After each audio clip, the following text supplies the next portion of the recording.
আসুক জয়রাত, রূপের অতীত রূপ দেখে যেন প্রেমিকের চোখ, দৃষ্টি হতে খসে যাক মোহনীর মুখ, যাক খসে যাক মোহনীর মুখ।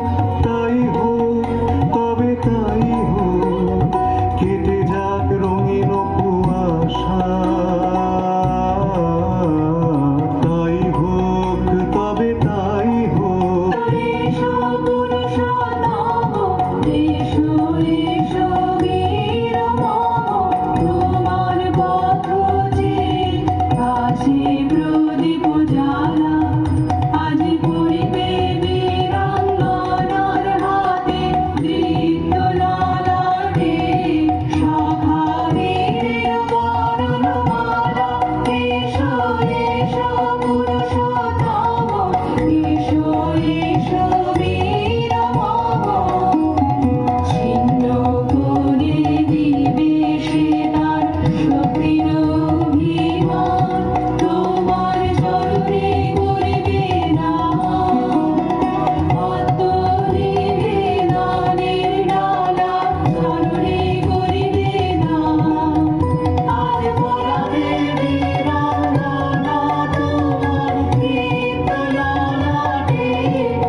ভালো লেগেছিল বলে তব করযুগে সখী দিয়েছিল ভরি সৌন্দর্যের ডালি, নন্দন কানন হতে পুষ্প তুলে এনে বহু সাধনায়। যদি সাঙ্গ হলো পূজা, তবে আজ্ঞা কর প্রভু, নির্মাল্যের সাজি থাক পড়ে মন্দির বাহিরে। এইবার প্রসন্ন নয়নে চাও সেবিকার পানে।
হ্যালো হ্যালো আমরা